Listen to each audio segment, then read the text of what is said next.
Iran దాడిలో oil tanker skylight పై 2 మంది భారతీయులు మరణించారు. హోర్ముజ్ జలసంధిలో ఘటన.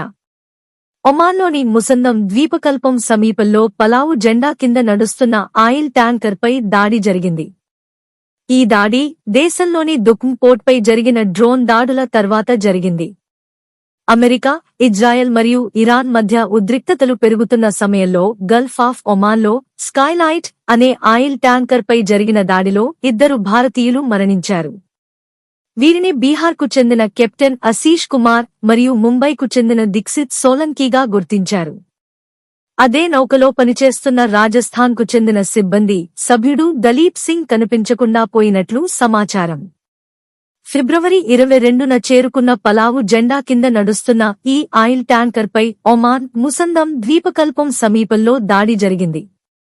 ఈ ఘటనకు ముందు దేశంలోని దుఖ్మ్ పోర్ట్పై డ్రోన్ దాడులు జరిగాయి. రిపబ్లిక్ ఆఫ్ పలావు జెండా కింద నడుస్తున్న ఆయిల్ ట్యాంకర్ స్కైలైట్ ముసందం గవర్నరేట్లోని ఖసబ్ పోర్ట్కు ఉత్తరంగా 5 నాటికల్ మైళ్ల దూరంలో లక్ష్యంగా చేసుకున్నారు. ట్యాంకర్లో ఉన్న మొత్తం 20 మంది సిబ్బంది, వారిలో 15 మంది భారతీయులు, 5 మంది ఇరానీయులు, అందరినీ సురక్షితంగా తరలించారు అని Oman maritime security centre MSc ఒక పోస్టులో తెలిపింది. అయితే ట్యాంకర్ను ఏమీ తాకిందో వివరించలేదు. ఇరాన్ దాడిలో మరణించిన 2 భారతీయుల గురించి తెలిసిన విషయాలు. ప్రభుత్వం ఇచ్చిన సమాచారం ప్రకారం 2 కాలిపోయిన మృతదేహాలు లభించాయి. కెప్టెన్ కేబిన్ నుంచి ఆశీష్ కుమార్ మృతదేహం బయటపడింది. కుమార్ జనవరి 20న మెర్చెంట్ నేవీలో చేరారు. ఆయన మొదటి నియామకం దుబాయ్లో జరిగింది. ఫిబ్రవరి 22న ఒమాన్కు వెళ్తున్న స్కైలైట్ నౌకలో ఆయన కెప్టెన్గా చేరారు. ఈ నౌకకు ఐఎంఓ నంబర్ 93300020 అని ఆయన సోదరుడు ఆకాశ్ తెలిపారు. ముంబై నివాసి దీక్షిత్ సోలంకీ తన కుటుంబంతో ముంబైలో కొన్ని నెలలు గడిపిన తర్వాత తిరిగి విధుల్లో చేరారు. రాజస్థాన్లోని నాగౌర్ జిల్లా ఖిన్వటానా గ్రామానికి చెందిన దలీప్ సింగ్ జనవరి 22న విధుల్లో చేరి ట్యాంకర్లో సిబ్బంది సభ్యుడిగా పనిచేస్తున్నారు. దాడి సమయంలో సింగ్ నౌక ముందు భాగంలో కెప్టెన్ కుమార్తో కలిసి ఉన్నారని వార్తా సంస్థ పీటీఐ తెలిపింది. కెప్టెన్ ఆశీష్ కుమార్ కోసం కుమారుడు ఎదురుచా. బీహార్లోని బెట్టియాకు చెందిన కెప్టెన్ ఆశీష్ కుమార్ 3 సోదరుల్లో పెద్దవారు. ఆయన తండ్రి అశోక్ కుమార్ న్యాయవాది కాగా తల్లి సునీతా దేవి గృహిణి.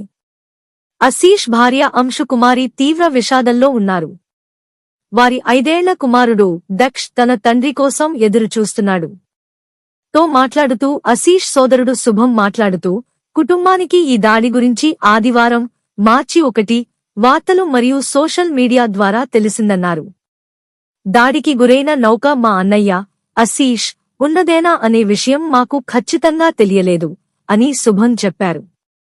నిన్న రాత్రి స్కైలైట్ నౌక నుంచి కుటుంబానికి ఫోన్ వచ్చి దాడి జరిగినట్లు నిర్ధారించారు. అనంతరం కుటుంబం ఒమాన్లోని భారత రాయబార కార్యాలయాన్ని సంప్రదించింది. నిన్న వరకు ఆయన కనిపించకుండా పోయారని అనుకున్నాం. కానీ ఈరోజు ఆయన మరణ వార్త మొత్తం కుటుంబాన్ని విషాదంలో ముంచింది అని వారు తెలిపారు. ఎన్డీటీవీ ద్వారా శుభం ప్రధాని మోదీ, విదేశాంగ మంత్రి ఎస్ జయశంకర్ మరియు బీహార్ ప్రభుత్వాన్ని ఈ విషయంలో జోక్యం చేసుకోవాలని కోరారు.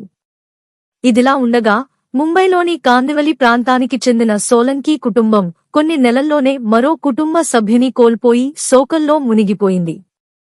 గత సంవత్సరం చివరలో తన తల్లి అంత్యక్రియల కోసం ఇంటికి వచ్చిన ఆయన యుద్ధానికి కొద్దికాలం ముందు తిరిగి విధుల్లో చేరారు. ఇప్పుడు ఆయనకు తండ్రి మరియు పెద్ద అక్క మాత్రమే మిగిలారు. రాజస్థాన్లోని దలీప్ సింగ్ ఇంటి వద్ద పరిస్థితి ఇంకా ఉద్రిక్తంగా ఉంది. నాగౌర్కు చెందిన యువకుడు అయిన ఆయన క్రూడ్ ఆయిల్ కంపెనీ నౌకలో పనిచేసేవారు. మార్చి 1 ఉదయం ఒమాన్లోని ఒక పోర్ట్ వద్ద అతని నౌకపై క్షిపణి దాడి జరిగి పూర్తిగా ధ్వంసమైందని నివేదికలు చెబుతున్నాయి. ఆ సమయంలో సింగ్ నౌక ముందు భాగంలో కెప్టెన్ ఆశీష్ కుమార్తో కలిసి పనిచేస్తున్నట్లు సమాచారం. కంపెనీ ఆయన కుటుంబానికి ఆయన కనిపించకుండా పోయారని తెలిపింది, కానీ మరణాన్ని ధృవీకరించలేదు. హోర్ముజ్ జలసంధి. హోర్ముజ్ జలసంధి పర్షియన్ గల్ఫ్కు సన్నని ప్రవేశద్వారం. ప్రపంచంలోని మొత్తం చమురు రవాణాలో సుమారు 5వ వంతు ఈ మార్గం గుండా వెళ్తుంది. ఉత్తరాన ఇరాన్ సరిహద్దుగా ఉన్న ఈ జలసంధి గుండా ప్రయాణించే ట్యాంకర్లు Saudi Arabia, Kuwait, Iraq, Qatar, Bahrain, UAE మరియు ఇరాన్ నుంచి చమురు, గ్యాస్ను తీసుకెళ్తాయి. ఆ చమురులో ఎక్కువ భాగం ఆసియాకు వెళుతుంది. హోర్ముజ్ జలసంధి ద్వారా నౌకా రాకపోకలు ఆగిపోతే ప్రపంచ చమురు వ్యాపారంపై తీవ్ర ప్రభావం పడుతుంది.